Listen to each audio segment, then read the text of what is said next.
महाराष्ट्र में विधानसभा चुनाव के बाद उद्धव ठाकरे और उनके खास सांसद संजय राउत के लिए लगातार बुरी खबर आ रही है। हार के बाद से ही संजय राउत तिलमिलाए हुए हैं और वो अब तक हार पचा नहीं पा रहे हैं। हार के बाद अपनी नाकामियों को छुपाने के लिए तरह तरह के प्रपंच कर रहे हैं। हार के बाद उद्धव ठाकरे और संजय राउत को लग रहा है कि जनता के बीच ईवीएम को लेकर भ्रम फैलाकर वो अपनी इज्जत बचा लेंगे कि उनकी इतनी बुरी हार के पीछे ईवीएम है। लेकिन खुद संजय राउत एक्सपोज हो गए हैं और संजय राउत को सबसे बड़ा झटका लगा है। संजय राउत के लिए अब बोलना भी मुश्किल हो गया है। संजय राउत अब बुरे फंस गए हैं। वहीं संजय राउत जो महाराष्ट्र के नए सीएम को लेकर बीजेपी और शिंदे गुट के बीच फूट डालने की कोशिश कर रहे थे, वो भी अब नाकाम हो गया है। एकनाथ शिंदे ने बीजेपी के सामने एक तरह से हथियार डाल दिया है। एकनाथ शिंदे ने कहा है कि बीजेपी का जो भी सीएम होगा उसे मेरा समर्थन होगा। शिंदे ने कहा कि पीएम मोदी और अमित शाह जो फैसला लेंगे उसे वो बिना शर्त मानेंगे। वहीं दूसरी तरफ संजय राउत जो चुनाव से पहले जोश में थे, वो अब हताश और परेशान नजर आ रहे हैं। इस खबर में आगे आपको बताएंगे सब कुछ डिटेल में कि कैसे संजय राउत को लगा है सबसे बड़ा झटका। वहीं इस खबर में आपको राहुल गांधी के बारे में भी बताएंगे कि कैसे राहुल गांधी के लिए आई है बुरी खबर। तो बने रहिए हमारे साथ अंत तक और देखिए हमारी ये खास रिपोर्ट। हार के बाद से ही उद्धव गुट के नेता तिलमिलाए हुए हैं। उद्धव ठाकरे के खास संजय राउत हार पचा नहीं पा रहे हैं और हार के बाद वो निचले स्तर की राजनीति कर रहे हैं, लेकिन उन्हें ऐसा करारा जवाब मिल गया है जिसके बाद उनके लिए बोलना मुश्किल हो गया है। दर्शकों, महाराष्ट्र के जो चुनावी नतीजे आए हैं उसके बाद विपक्ष के नेता जो कर रहे हैं उससे ऐसा लग रहा है कि या तो वो बौखला गए हैं या वो अपनी राजनीतिक समझ और सूझबूझ खो बैठे हैं। दर्शकों, समझने की बात यह है कि विपक्ष का हाल ऐसा हो गया है कि उसे समझ ही नहीं आ रहा है कि पीएम मोदी की नीति और राजनीति की काट कैसे निकाले, इसलिए शायद वो लगातार अनर्गल आलाप कर रहा है। दर्शकों, कहते हैं ना कि एक कहावत कि खिसियानी बिल्ली खंबा नोचे, ऐसा ही हाल शिवसेना यूबीटी के नेताओं का है। वो कुछ सोच नहीं पा रहे हैं कि आखिर अपनी हार का ठीकरा किसके सर मढ़े। कभी वो चुनाव आयोग को तो कभी वो पूर्व न्यायाधीश को निशाने पर ले रहे हैं। शिवसेना यूबीटी के सांसद संजय राउत जो हार से उलझुल बयान दे रहे हैं वो अब चौतरफा घिर गए हैं। दरअसल भारत के पूर्व न्यायाधीश डीवाई चंद्रचूड़ ने उद्धव ठाकरे गुट की शिवसेना के हालिया आरोपों पर करारा जवाब दिया है। चंद्रचूड़ ने कहा है कि मेरा जवाब बहुत सरल है। क्या किसी एक पक्ष, पार्टी या व्यक्ति को यह तय करना चाहिए कि सर्वोच्च न्यायालय को किस मामले की सुनवाई करनी चाहिए? क्या एक पार्टी ये तय करेगी कि सुप्रीम कोर्ट क्या फैसला करे? यह काम मुख्य न्यायाधीश का है। अभी हाल ही में महाराष्ट्र के विधानसभा चुनाव में विपक्षी महागठबंधन की हार के बाद शिवसेना यूबीटी नेता संजय राउत ने आरोप लगाया था कि न्यायमूर्ति डीवाई चंद्रचूड़ ने विधायकों की अयोग्यता पर याचिकाओं पर फैसला न करके राज्य में राजनेताओं के मन से कानून का डर खत्म कर दिया। इससे राजनीतिक दल बदल के लिए दरवाजे खुले रहे और बाद में हार हुई। संजय राउत ने कहा था कि इतिहास कभी भी डीवाई चंद्रचूड़ को माफ नहीं करेगा। वहीं समाचार एजेंसी को दिए इंटरव्यू में संजय राउत के आरोपों से जुड़े एक सवाल का जवाब देते हुए डीवाई चंद्रचूड़ ने कहा कि इस पूरे विषय पर हम मौलिक अधिकारों, 9 न्यायाधीशों की पीठ के फैसलों, 7 न्यायाधीशों की पीठ के समक्ष आए केसों को निपटा रहे थे। क्या एक व्यक्ति या पक्ष को यह तय करना चाहिए कि सुप्रीम कोर्ट को किस मामले में सुनवाई करना चाहिए? यह अधिकार जज के पास होता है। संजय राउत के आरोपों का जवाब देते हुए पूर्व चीफ जस्टिस ने कहा कि असली समस्या यह है कि अगर आप राजनीति के एक वर्ग के एजेंडे का ख्याल रखते हैं तो आपको निष्पक्ष माना जाता है। उन्होंने कहा कि उनके कार्यकाल में चुनावी बॉन्ड पर फैसला किया गया। क्या ये कोई कम महत्वपूर्ण था? हमने हाल ही में अलीगढ़ मुस्लिम विश्वविद्यालय मामले में फैसला सुनाया। व्यक्तियों के विकलांगता अधिकारों से संबंधित मुद्दों पर विचार किया। क्या विकलांगता दूसरे मामलों से कम महत्वपूर्ण है? वहीं पूर्व चीफ जस्टिस ने सवाल किया कि कोर्ट ने संघीय ढांचे से संबंधित महत्वपूर्ण मुद्दों पर निर्णय लिया। नागरिकता अधिनियम की धारा 6A की संवैधानिक वैधता पर सुनवाई की, जिससे पलायन करने वालों की नागरिकता मिली। क्या ये कम महत्वपूर्ण था? पूर्व चीफ जस्टिस डीवाई चंद्रचूड़ ने बताया कि उनके कार्यकाल में संविधान पीठ के जुड़े 38 मामलों में फैसले आए। ये सभी मामले महत्वपूर्ण थे। आपको बता दें कि वर्ष 2022 में एकनाथ शिंदे के विद्रोह के बाद अविभाजित शिवसेना को विभाजन का सामना करना पड़ा था। इसने उद्धव ठाकरे के नेतृत्व वाली तत्कालीन सत्तारूढ़ एनडीए सरकार को गिरा दिया और एकनाथ शिंदे के नेतृत्व में महायुति सरकार का गठन हुआ। इसके बाद ठाकरे ने एकनाथ शिंदे के साथ पार्टी छोड़ने वाले विधायकों की अयोग्यता पर सुप्रीम कोर्ट में याचिका दायर की थी। दर्शकों, जो विपक्ष कहता है कि देश के कोर्ट को निष्पक्ष रहना चाहिए, लेकिन उन्हें अपने मामलों में पक्ष वाला फैसला चाहिए, लेकिन डीवाई चंद्रचूड़ ने संजय राउत और विपक्ष को एक्सपोज कर दिया है। कांग्रेस के लिए लगातार बुरी खबर आ रही है। कोर्ट ने राहुल गांधी की चिंता बढ़ा दी है। कोर्ट से जो खबर आई है उससे राहुल गांधी फंसते दिख रहे हैं। दर्शकों, राहुल गांधी जो बात बात पर पीएम मोदी पर निशाना साधते रहते हैं, अब वो चौतरफा घिर गए हैं। कांग्रेस के नेता राहुल गांधी को लॉन्च करने में पूरे जी जान से लगे हुए हैं, लेकिन राहुल गांधी की सियासी लॉन्चिंग नहीं हो पा रही है। राहुल गांधी ने हार का रिकॉर्ड भी बना दिया है। चुनाव दर चुनाव राहुल गांधी फेल हो रहे हैं, लेकिन कांग्रेस के नेता उन्हें जननायक कहते हैं और वो इस उम्मीद में बैठे हैं कि राहुल गांधी उनकी पार्टी को सत्ता तक पहुंचा देंगे। लेकिन अब राहुल गांधी खुद मुश्किल में फंसते दिख रहे हैं। दरअसल देश के लोग चुनाव में कांग्रेस को हराकर राहुल गांधी को झटका दे रहे हैं। राहुल गांधी चुनाव में जाकर संविधान से लेकर अडानी तक का राग अलापते रहते हैं, लेकिन जनता पर कोई असर नहीं हो रहा है। देश के लोग राहुल गांधी पर भरोसा ही नहीं कर पा रहे हैं। तो वहीं अब कोर्ट ने भी राहुल गांधी को झटका दिया है। इलाहाबाद हाई कोर्ट ने कथित तौर पर दोहरी ब्रिटिश नागरिकता रखने के कारण राहुल गांधी की भारतीय नागरिकता रद्द करने की मांग वाली याचिका पर केंद्रीय गृह मंत्रालय को 19 दिसंबर तक निर्णय लेने को कहा है। बार एंड बेंच की रिपोर्ट के अनुसार हाईकोर्ट की एक बेंच ने विघ्नेश शिशिर की ओर से दायर याचिका पर अंतरिम आदेश पारित किया। शिशिर ने याचिका में राहुल गांधी की नागरिकता पर सवाल उठाए थे और इस मामले की सीबीआई से जांच कराने की मांग की थी। अभियावेदन में दावा किया गया था कि लोकसभा में विपक्ष के नेता राहुल गांधी के पास यूनाइटेड किंगडम यानी यूके की नागरिकता है। वहीं इस दौरान केंद्र सरकार की तरफ से पेश हुए डिप्टी सॉलिसिटर जनरल ने कहा कि याचिकाकर्ता की तरफ से कुछ दस्तावेज गृह मंत्रालय को भेजे गए हैं और वो इस पर विचार कर रहा है कि राहुल गांधी की नागरिकता रद्द की जानी चाहिए या नहीं। वहीं अदालत ने गृह मंत्रालय से 19 दिसंबर को अगली सुनवाई तक याचिका के परिणाम के बारे में सूचित करने को कहा और तब तक के लिए मामले की सुनवाई स्थगित कर दी। बता दें कि शिशिर की याचिका में वीएसएस शर्मा की ओर से दायर 2022 की याचिका का भी उल्लेख किया गया है, जिसमें ब्रिटिश सरकार से कांग्रेस नेता राहुल गांधी की नागरिकता के बारे में विवरण मांगा गया था। जुलाई में हाई कोर्ट ने शिशिर को नागरिकता अधिनियम के तहत उपाय करने की स्वतंत्रता देते हुए इसी तरह की याचिका वापस लेने की अनुमति दी थी।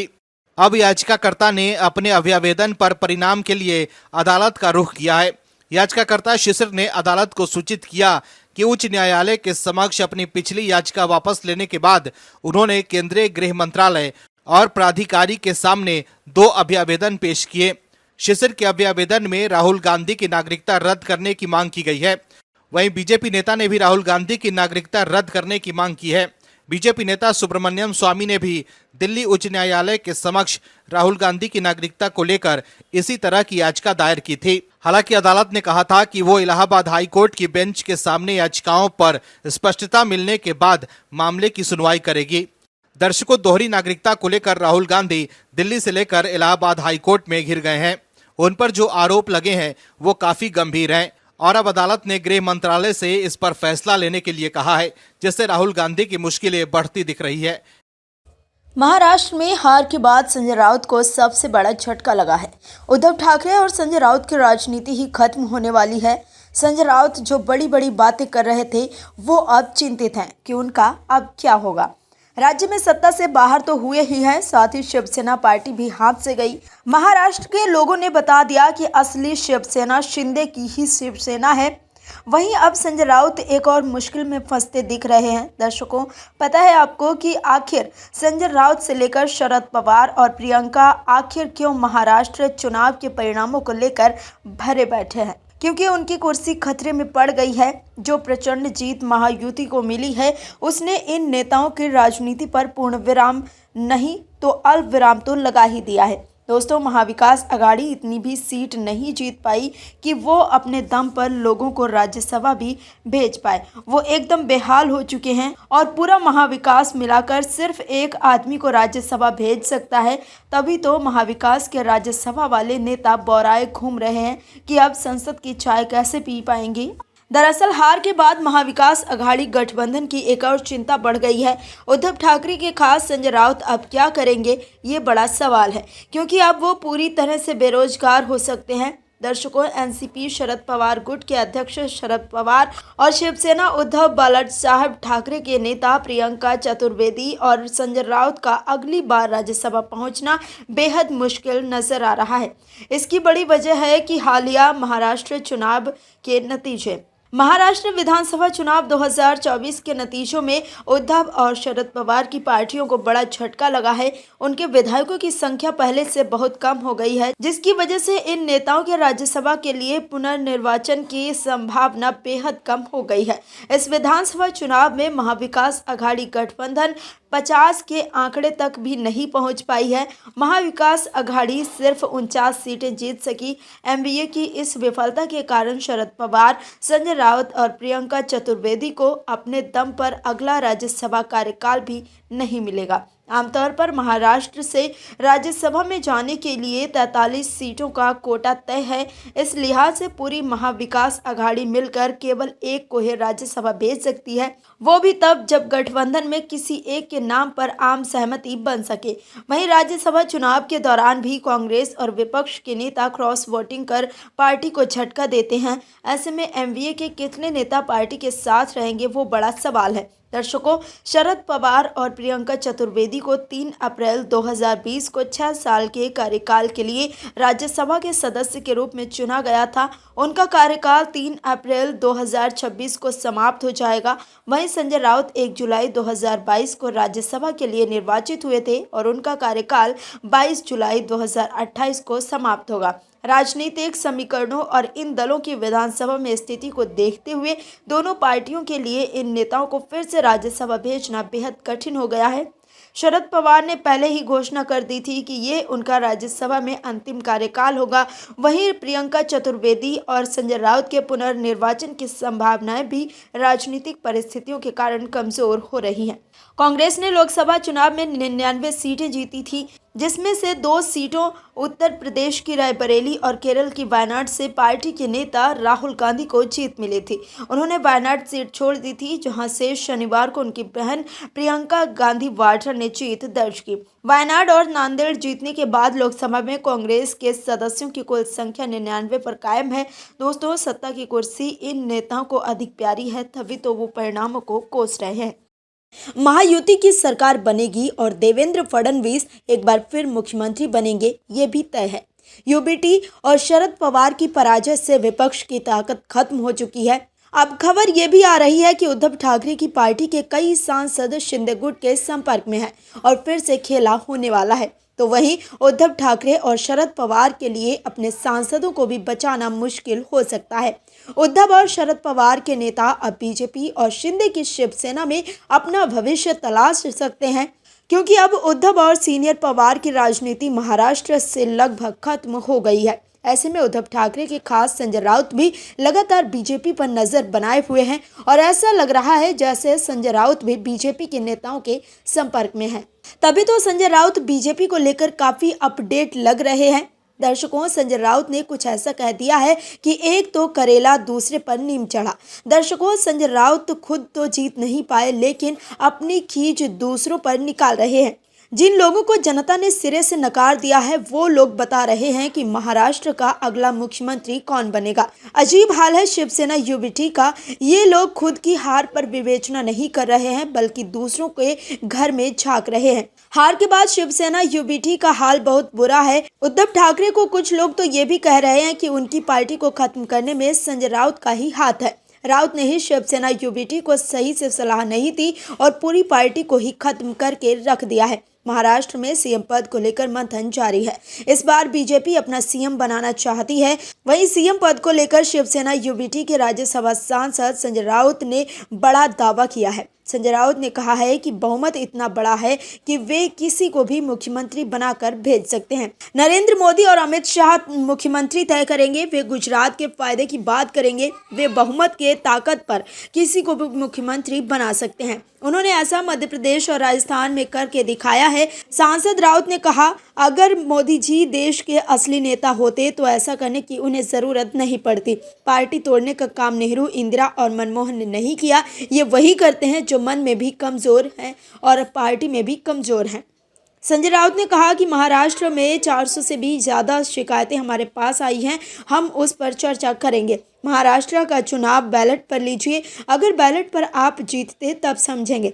बैलेट पेपर में 145 में हम लीड पर हैं। शरद पवार जैसे नेता के पीछे महाराष्ट्र खड़ा था। ये सब जो खिचड़ी बनी है उसके लिए चंद्रचूड़ जिम्मेदार हैं। संजय राउत ने महाराष्ट्र चुनाव में ध्रुवीकरण को लेकर कहा कि ध्रुवीकरण की बात तो माननी पड़ेगी, यही उनकी सबसे बड़ी ताकत रही। मतों का ध्रुवीकरण, वोटों का विभाजन, चाहे जात, धर्म या पार्टी तोड़कर विचारधारा के आधार पर पीएम मोदी की यही ताकत है। दोस्तों, संजय राउत बयान देते हुए ये बात भूल गए कि बीजेपी कार्यकर्ता समर्थित दल है।